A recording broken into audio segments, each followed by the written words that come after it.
RCB versus KKR. KKR কি RCB কে একতরফা ভাবে ম্যাচ হারিয়ে দিতে পারে? কেকেআর কি তাদের ফর্মে চলে এসেছে? কেকেআর কি আরসিবি কে তাদের নিজের ক্ষমতায় তাদের ঘরের মাঠে গিয়ে তাদেরকে একতরফা ভাবে ম্যাচ হারিয়ে দিতে পারে? কেকেআর কি প্রতিশোধ নিতে পারে 2025-এ যেভাবে আরসিবি হারিয়েছিল কেকেআর কে, সেইভাবে কি কেকেআরও আবারও তাদের প্রতিশোধ নিয়ে নেবে? কেকেআর আরসিবি কে হারিয়ে কি তারা আবারও একটা রেকর্ড করে দেবে, যেমন 49-এ অল উইকেট করেছিল আরসিবি কে কেকেআর, সেই রকম কি কোনো রেকর্ড করতে পারে আরসিবি কে হারিয়ে কেকেআর? কেকেআর যে দুর্দান্ত মেজাজে ফর্মে আছে, কিছু বলার নেই। কেকেআর প্রায় প্রত্যেকটা ম্যাচ জিততে চলেছে এবং আরসিবির সাথে ম্যাচ হবে, সেই ম্যাচটিও আশা করি জিতবে, কারণ কলকাতার ব্যাটিং লাইন আপ এবং বোলিং লাইন আপ দুর্দান্ত মেজাজে ফর্মে চলে এসেছে।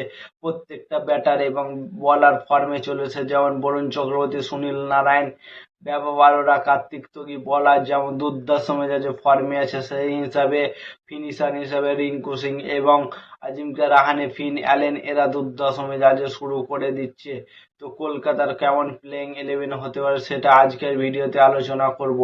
তো আমার মনে হয় পরের ম্যাচে ওপেনিং করতে আসবে ফিন অ্যালেনের সাথে আজিঙ্কা রাহানে। ফিন অ্যালেনের সাথে আজিঙ্কা রাহানেকে আমি ওপেনিং দেখতে চাই না, আমি দেখতে চাই ফিন অ্যালেনের সাথে সুনীল নারায়ণকে, কিন্তু তারা কেন বুঝতে চাচ্ছে না।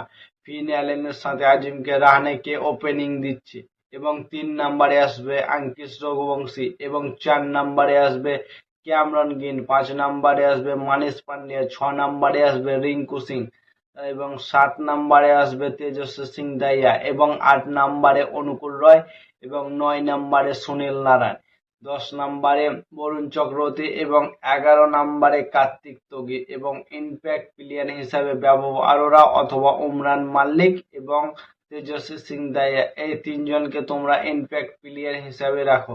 যদি ব্যাটারের দরকার হয় তখন তেজস্বী সিং দাহিয়া, রাহুল তিওয়াটি এদেরকে রাখতে পারো এবং যদি বলারের দরকার হয় তো বৈভব অরোরা, উমরান মালিক, যে কোনো মূল্যে এই টিম নিয়ে কলকাতা ম্যানেজমেন্ট আরসিবির বিপক্ষে ম্যাচ খেলা উচিত, কারণ আরসিবির প্রত্যেকটা ব্যাটার যে ফর্মে আছে কিছু বলার নেই। বিরাট কোহলি থেকে শুরু করে ফিলিপ সার থেকে শুরু করে রজত পাটিদার, দেবদত্ত পাডিক্কাল, জিতেশ শর্মা এবং রোমিও শেফার্ড এবং তাদের কুনাল পান্ডে এত দুর্দান্ত মেজাজে ফর্মে আছে কিছু বলার নেই। এবং তাদের যে বোলিং লাইন আপ, এত দুর্দান্ত মেজাজের bowling line up, Bhuvneshwar Kumar, Hazlewood, Suyash Sharma, Krunal Pandya, দুর্দান্ত মেজাজের বোলিং লাইন আপ আছে।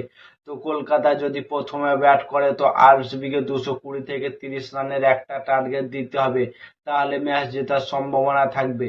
এবং যদি পরে ব্যাট করে তাহলে আরসিবি কে প্রায় 180 থেকে 90-এর মধ্যে অল উইকেট করে দেওয়ার চেষ্টা করতে হবে 20 ওভারের মধ্যে, তাহলে কলকাতার জেতার চান্স থাকবে। কলকাতা ম্যানেজমেন্টকে অনেক কিছু চেঞ্জেস করে মাঠে নামতে হবে, কারণ আরসিবির মতো বড় দলের সাথে খেলা, পরের ম্যাচগুলো সেরকম টিমের সাথে খেলা নেই, কিন্তু এই ম্যাচটা অনেকটা গুরুত্বপূর্ণ, তার জন্য কলকাতা ম্যানেজমেন্টকে অনেক কিছু চেঞ্জেস করতে হবে।